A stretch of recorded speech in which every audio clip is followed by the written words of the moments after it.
ನಾನು ನನ್ನ ಹೃದಯಪೂರ್ವಕ ವಂದನೆಗಳನ್ನು ನಾನು ಸಲ್ಲಿಸುವನಾಗಿದ್ದೇನೆ. ಈ ಕಾರ್ಯಕ್ರಮಕ್ಕೆ ನೀವು ನಿಮ್ಮ ಅಮೂಲ್ಯವಾದ ಸಮಯವನ್ನು ಈ ಒಂದು ಪತ್ರಿಕಾಗೋಷ್ಠಿಗೆ ನನ್ನ ಆಹ್ವಾನಗಳಿಗೆ ಎಲ್ಲರೂ ಸೇರಿ ಬಂದಿದ್ದಕ್ಕಾಗಿ ನಿಮ್ಮೆಲ್ಲರನ್ನ ನಿಮ್ಮ ಪಕ್ಷೇತರ ಅಭ್ಯರ್ಥಿಯಾಗಿ ನಾನು ಸ್ಪರ್ಧಿಸಿದ್ದೇನೆ. ಶಿವಮೊಗ್ಗ ಲೋಕಸಭೆಗೆ ನಾನು ಪಕ್ಷೇತರ ಅಭ್ಯರ್ಥಿಯಾಗಿ ಸ್ಪರ್ಧಿಸಿದ್ದೇನೆ. ನನ್ನ ಕ್ರಮ ಸಂಖ್ಯೆ 14. ನನ್ನ ಹೆಸರು ಜಾನ್ ಬಿನ್ನಿ. ನನ್ನ ಗುರುತು ಟೆಲಿಫೋನ್. ದಿನಾಂಕ 7/5/2024 ಶಿವಮೊಗ್ಗ ಲೋಕಸಭಾ ಚುನಾವಣೆಯಲ್ಲಿ ನಾನು ಪಕ್ಷೇತರ ಅಭ್ಯರ್ಥಿಯಾಗಿ ಸ್ಪರ್ಧಿಸಿದ್ದೇನೆ.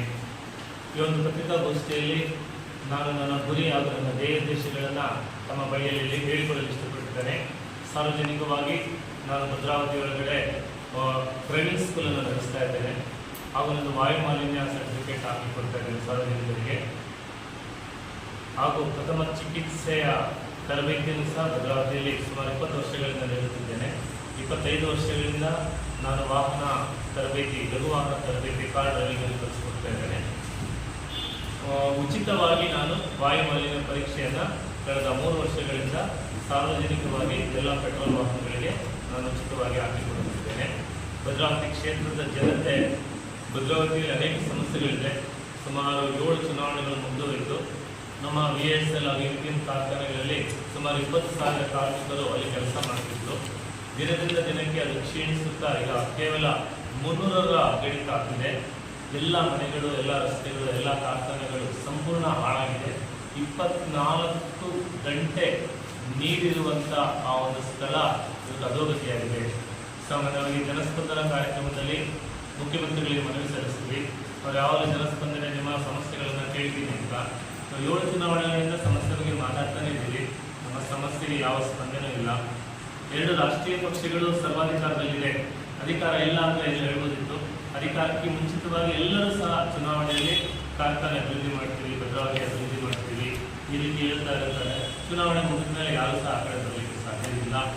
ಯಾರಾದರೂ ಎಂಥ ಅಮಾಯಕ ವ್ಯಕ್ತಿಗಾದರೂ ಆ ಕ್ಷೇತ್ರವನ್ನು ತೋರಿಸಿದರೆ ಇಂತಹ ಒಳ್ಳೆಯ ಅತ್ಯಂತ ಭಾರತ ದೇಶದಲ್ಲಿಯೇ ಅತ್ಯಂತ ಸುಂದರವಾದ ನಗರ, ತಾಲೂಕು ಭದ್ರಾವತಿ ಅದು ದಸ್ತಗಿರಿಗೆ ತಲುಪಿದೆ. ಈ ಕ್ಷೇತ್ರವನ್ನು ಅಭಿವೃದ್ಧಿ ಮಾಡಿದವರು ನಿಜಕ್ಕೂ ಯಾರು ರಾಜಕಾರಣ ದೇಶದಲ್ಲೇ ಮಾಡಬಾರ್ದು ಎನ್ನುವಂಥ ಮಾತನ್ನು ಹೇಳ್ತಾರೆ. ಸಾಮಾನ್ಯ ಮಾಡ್ತಾರೆ ಚುನಾವಣೆಯಲ್ಲಿ ನಿಮ್ಗೆ ಯಾರಿಗಪ್ಪ ಓಟು ಅಂತ ಕೇಳಿದಾಗ ನಮಗೆ ಕಾಂಗ್ರೆಸ್ ಅಂತಾರೆ, ಕೆಲವು BJPಗೆ ಓಟು ಅಂತಾರೆ.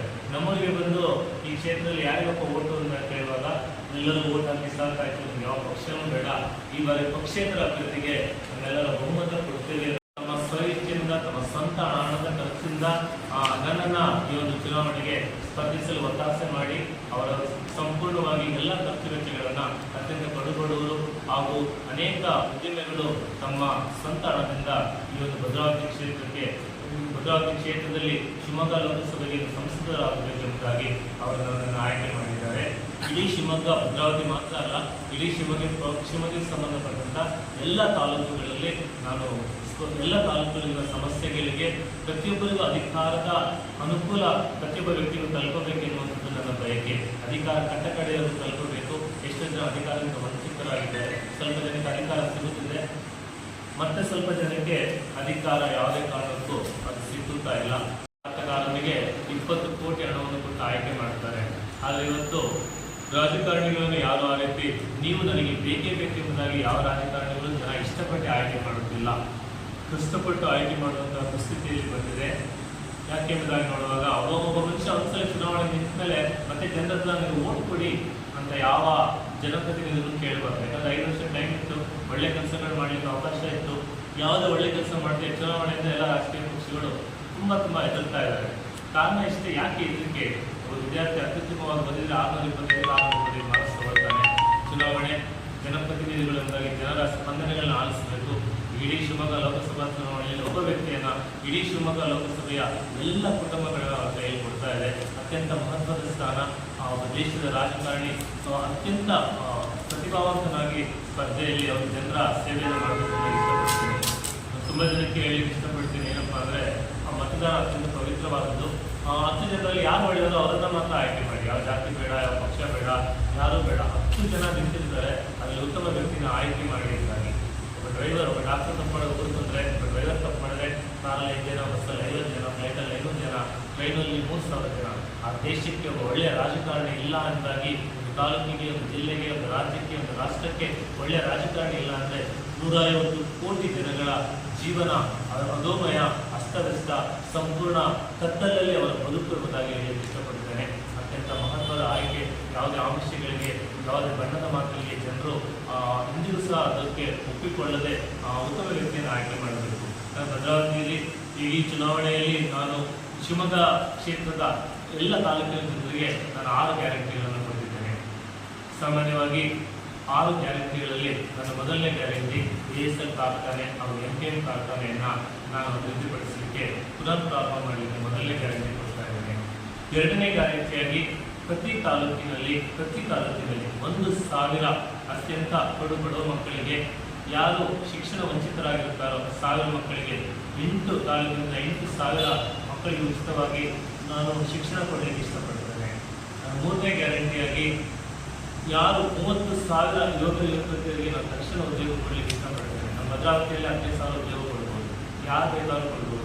ಎಲ್ಲ ಗ್ಯಾರಂಟಿಗಳಿಗೆ 60,000 ಕೋಟಿ, ಎಲ್ಲ ದೇಶಗಳಿಗೆ ಲಕ್ಷ ಕೋಟಿ ಕೊಡ್ತಾ ಇದ್ದಾರೆ. ಆದರೆ ನಮ್ಮ ಭದ್ರಾವತಿಗೆ ಸಾಲ ಕೊಟ್ಟರೆ 3,000 ಕೋಟಿ, ನಾವು 5 ವರ್ಷದಲ್ಲಿ 6,000 ಕೋಟಿ ನಿಮಗೆ ಸಾಲ ವಾಪಸ್ ಕೊಡ್ತೀನಿ ಅಂತ ನಾನು ಓಪನ್ ಸ್ಟೇಟ್ಮೆಂಟ್ ಕೊಡ್ತೀನಿ. ಬ್ಯಾಂಕಲ್ಲಿ ಸಾಲ ಕೊಡ್ತಾರೆ ಅನ್ನೋದಾಗಿ ಸಾಲ ಕೊಡ್ತಾರೆ, ಅದನ್ನು ಕೊಡ್ತಾ ಇಲ್ಲ, ಅವರು ಮಾಡ್ತಾ ಇಲ್ಲ, ಕಾರ್ಖಾನೆ ಪ್ರೈವೇಟ್ಗೂ ಕೊಡ್ತಾ ಇಲ್ಲ.